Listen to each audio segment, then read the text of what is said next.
Good evening.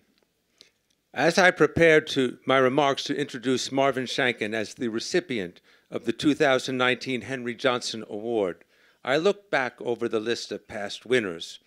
They fall into three distinct categories. The majority are magazine business executives, those titans who command corporations publishing multiple titles reaching many millions and generating revenues in the hundreds of millions. Then there are the editors, the craftspeople and creatives who generate the ideas, marshal the writers, and assemble every month or week a sparkling new edition of the printed brand, while at the same time animating it on the web, social media, and through activities like events. And then there is that third category, magazine makers.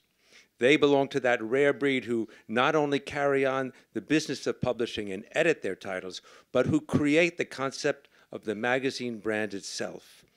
Out of imagination, curiosity, and drive, sometimes on the weekends at the kitchen table, alone or among friends, without consultants and PowerPoint presentations, and often with a crazy dream rather than a business plan. Marvin belongs to the elite coterie of magazine makers, the real geniuses of our business. Like his magazines, Marvin and his career are extraordinary. He was born 75 years ago in New Haven, Connecticut, the son of a retail jeweler and a registered nurse, the youngest of three children with two older sisters. In spite of his small stature, you might be surprised to know he was something of an athlete, playing baseball and basketball.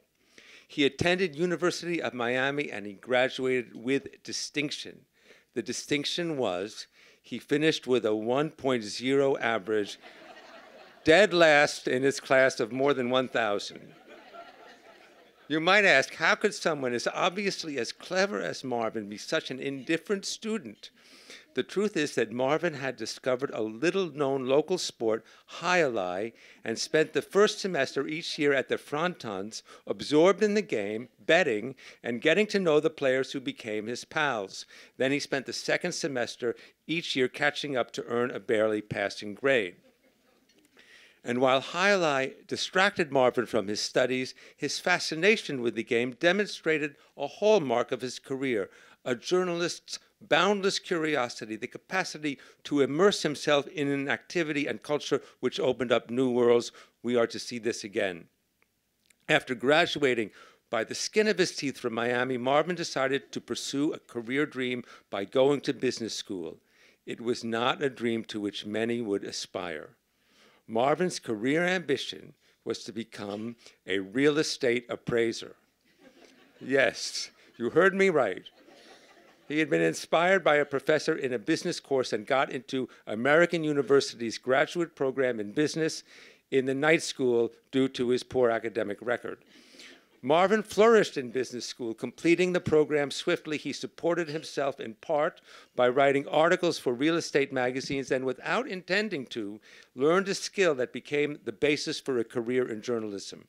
Upon graduation, he went to work for a Wall Street firm specializing in real estate. He found himself immersed in real estate transactions, and one of these involved a winery in California.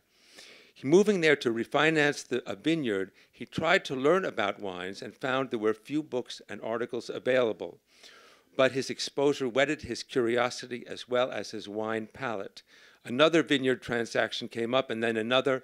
Marvin became the firm's expert on wine properties and taught himself everything about this glamorous, little understood world. Then one day, Marvin woke up and said to himself, "I want to write about wine." But there were few writing opportunities. In 1973, he ended up by buying a little-known newsletter called Impact, with 200 subscribers and $10,000 in revenue for $5,000. He ran it from the apartment where he lived, as he told me, commuting from my bed to my desk.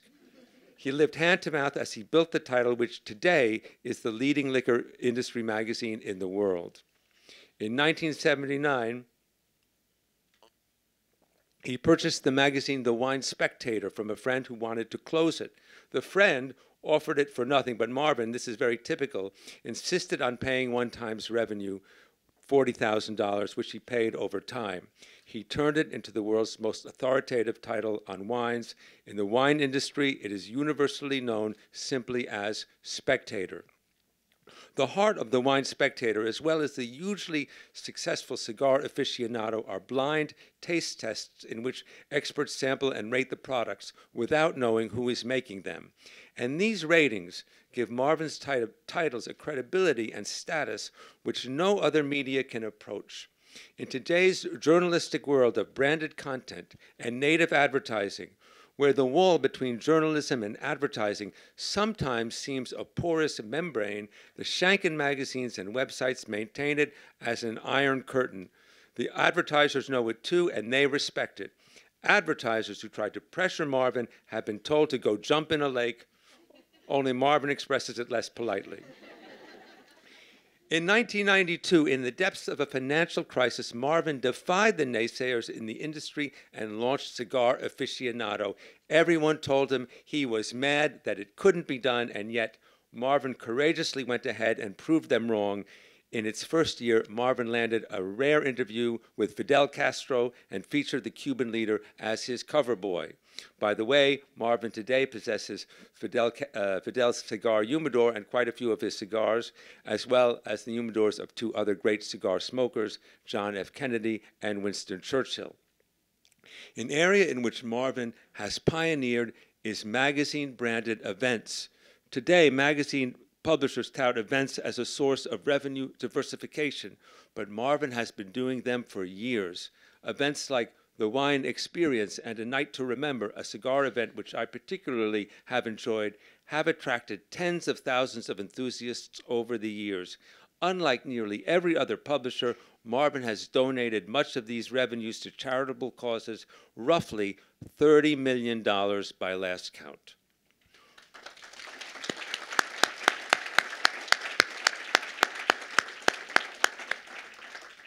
One time, Marvin was talking about his wine event to the late Cy Newhouse and the then Condé Nast president, Steve Florio.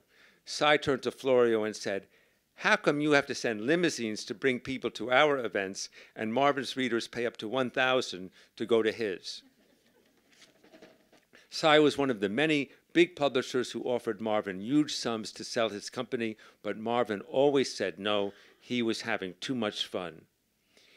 In an age when publishing is dominated by large corporations, Marvin remains a visionary who brings the commitment and passion of a magazine maker to the profession. He has been married to his beautiful wife Hazel for 37 years and has 3 daughters, Samantha, Allison, and Jessica, who works in the business today. Marvin works at an old-fashioned wooden desk, awash with papers, magazines, and ideas. He is plain-speaking, warm-hearted, funny, frank, discerning, and unpretentious, the smartest person in the room. Deeply loyal to his friends and a gentlemanly but tough competitor, except he has no competition. His advertisers love him, and so does his staff. Indeed, in all my years in the business, I never heard of any Shanken editor or manager leave to join another company. In an age of photoshopping and fake news, Marvin is the real deal.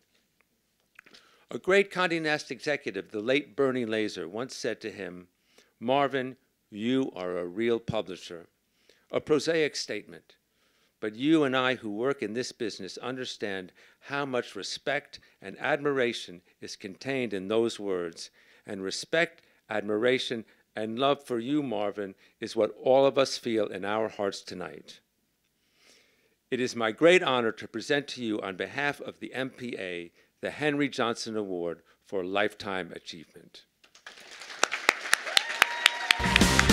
You're simply the best,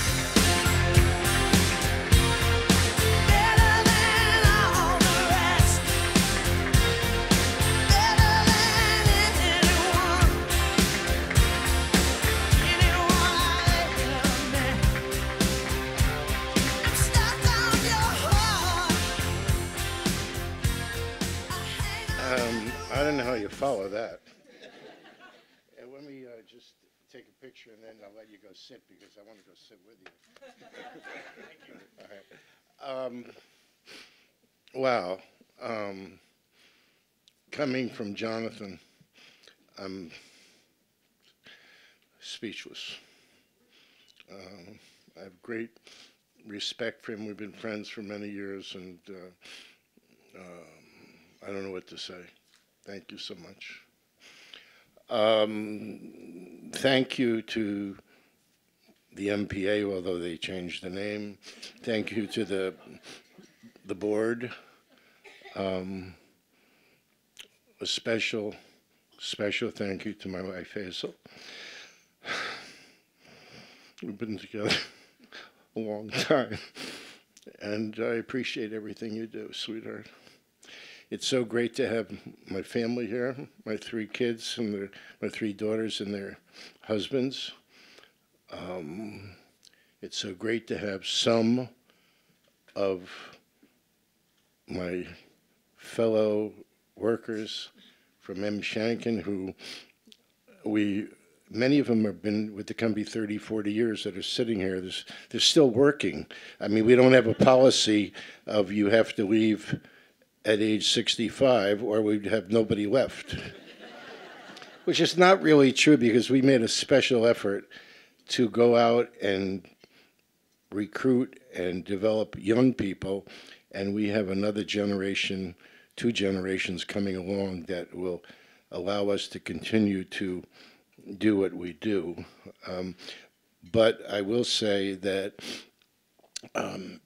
in the halls, every day, we tell each other how much we love each other. I mean, there is enormous love in the company that we have for each other, and we all pinch ourselves that we're able to be together when we're not at home.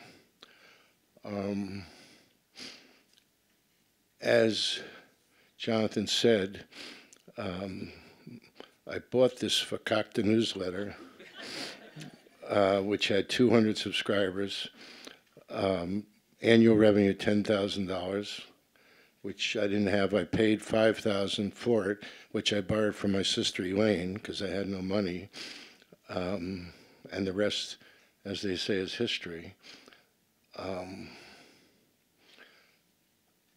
Along the way, I took some chances. I'm sure I made some bad decisions, but I made a few good ones. And I could probably tell you a lot of funny stories, but I'm not in the mood. I'm really overwhelmed by this, but another time. I mean, there's some great stories about how the business was built, but I wouldn't be here without all of the people that are here that have given their lives to M. Shanken Communication. When this is all over, we're going to go have dinner together and celebrate. Maybe then I'll have a good time. But right now, I'm just overwhelmed, and thank you all for coming. One